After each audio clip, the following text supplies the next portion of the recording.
want to inform the House, as the reply would be at 5:30, and we have around another 10 members to speak, so one can understand how much time one can give to respective members. No, there is a. It cannot be on. I cannot decide that. I cannot decide that. But what has been informed, that's what I am communicating to the House. There are certain members who will be speaking for the first time from their party.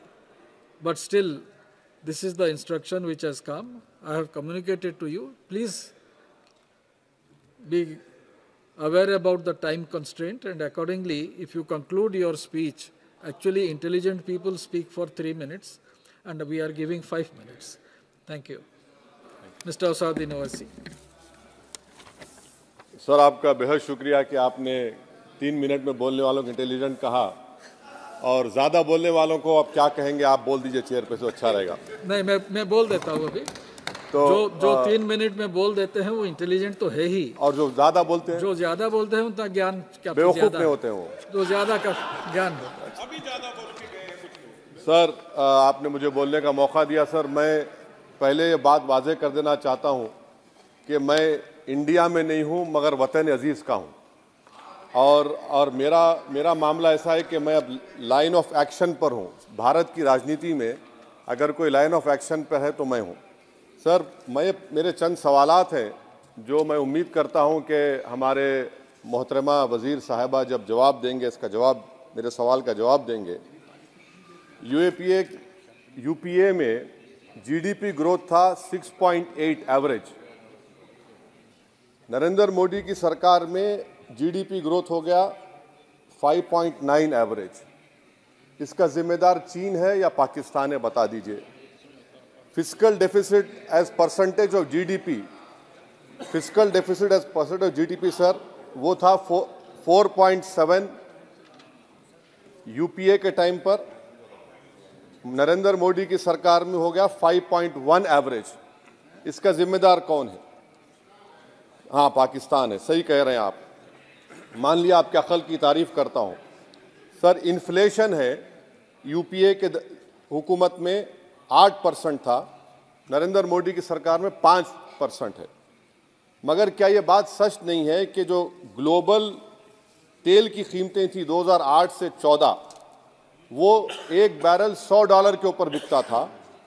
अब 2015 से 2021 तक एक barrel oil $55 से $70 के दरमियान में था। तो ये क्रेडिट आप नहीं ले सकते, ये आपकी मेहनत नहीं है, इसमें एक्सटर्नल रीजंस है।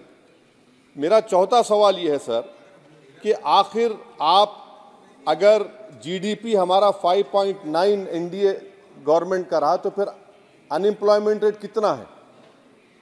आखिर 2011 से एम्प्लॉयमेंट सर्वे नरेंद्र मोदी क्यों नहीं कराते? डेटा को क्यों छुपाते हैं? आप करवाइए सर्वे। हाँ, ला लीजिए, एनएसएसओ का ला के दे दीजिए। ये पीएलएफ हुआ था 2018 में, उसके बाद अब क्या हो रहा है? नहीं हो रहा है। ला लीजिए, तो कम से कम एनएसओ को बोलकर ये सर्वे करवा दीजिए। अच्छा, कंजम्पशन सर्वे 2017 से रुका हुआ है। सर, आप फाइनेंस मिनिस्टर होते तो शायद आ जाता। आपकी काबिलियत और आपकी अहमियत वहां पर नहीं है, मैं अफसोस के साथ कह रहा हूं। सर, दूसरी बात, मेरा चौथा सवाल यह है कि 2005 में डॉलर था 43 रुपीस, 43 रुपये। 2014 में हुआ 83 रुपये। अब मैं इतने माहिर तो नहीं हूं इकोनॉमी में, मेरा मोटा मोटा सवाल है, अब डॉलर है 83 रुपये। ये कौन जिम्मेदार है इसका सर? 83 रुपये क्यों हो गया डॉलर? माने नेट इंक्रीज जो है वो 23 रुपये का है। तो अब ये डिमांड इतना डॉलर का क्यों है? इसका जिम्मेदार कौन है? इसका जवाब शायद मोहतरमा देंगी। अच्छा सर, आप देखिए, फॉरेन करेंसी रिजर्व्स बोलते हैं 2011 में, बिल्कुल सही है, 294 बिलियन डॉलर था। 2013 तक वो 256 बिलियन हो गया। अब मैं व्हाइट पेपर आप पढ़ेंगे, new channel open by RBI. Number क्या है भाई? नंबर तो बता दीजिए। न्यूज चैनल ओपन बिहार में नंबर ही नहीं मालूम होता है। अच्छा सर, एक और सवाल मेरा है, हेल्थ एक्सपेंडिचर फ्रॉम पॉकेट, ठीक है, 2005 में 69% था, 2014 में 64.2 हो गया, तो अब का नंबर क्या है बताइए ना। आपके दौर में क्या नंबर है? वो नंबर नहीं बता, मेडिकल कॉलेज खोल दिए, नंबर क्या है खर्चे का? तो ये जो व्हाइट पेपर है, एटलीस्ट 2020 का डेटा दे दो आप। ये व्हाइट पेपर सर मोर रेटरिक है देन सब्सटेंस। डिमोनेटाइजेशन की बात ही नहीं कर रहे। डिमोनेटाइजेशन तो बर्बाद कर दिया देश के गरीबों को, इसका जिक्र ही नहीं करेंगे, वो तो मास्टर स्ट्रोक था आपका, मगर बर्बाद हो गए। सर मैं कंक्लूजन में, क्योंकि आपने अक्लमंद कहा है मुझे कम टाइम में बोलने वालों को, तो मैं सरकार से आपके जरिए से मुतालबा करता हूं कि एक व्हाइट पेपर ये निकालिए कि 2014 में 1 लाख के मॉब लिंचिंग से 2024 तक कितने मुसलमानों का मॉब लिंचिंग हुआ, कितने घर बुलडोजर तोड़े गए। सर मैं खत्म कर रहा हूं, सर खत्म कर रहा हूं। और साथ ही साथ आप एक व्हाइट पेपर जारी कर दीजिए कि चीन 2000 स्क्वायर किलोमीटर पर कब्जा करके बैठा है या नहीं है, डेप्सांग डेमचॉक हमारे पास है या नहीं है। और आखिर में यूपीए के वक्त में माइनॉरिटीज बजट में फ्री कोचिंग था, आपने बंद कर दिया। मौलाना आज़ाद फाउंडेशन आपने बंद कर दिया, मौलाना आज़ाद फेलोशिप आपने बंद कर दिया। फाउंडेशन तो 9, 10, 12 माइनॉरिटीज के बच्चों को स्कॉलरशिप मिलते थे, प्री मैट्रिक स्कॉलरशिप आपने 9th क्लास से उसको रेस्ट्रिक्ट कर दिया।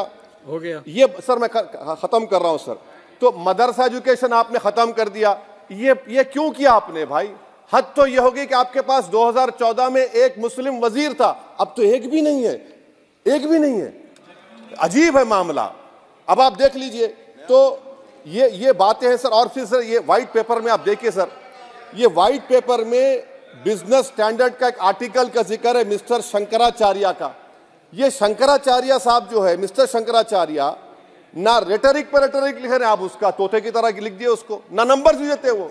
तो ये जो व्हाइट पेपर है सर, ये मोर रेटरिक सब्सटेंस है। मैं उम्मीद करता हूं कि कल तक देश के प्रधानमंत्री वो व्हाइट पेपर जारी कर देंगे कि कितने मुसलमानों का आपने मार्जिनलाइज कर दिया, बुलडोजर से घर तोड़े गए, कितनों का एनकाउंटर हुआ, कितने जेल में है यूएपीए में, और चीन कितनी जमीन पे कब्जा करके बैठा हुआ है। बहुत बहुत शुक्रिया सर। श्री के रामामोहन Naidu. Thank you, Honorable Chairman, sir, for giving me the opportunity to speak on this very important debate of the release of white paper by the central government, sir. And it is very important for us to know our history also in terms of how the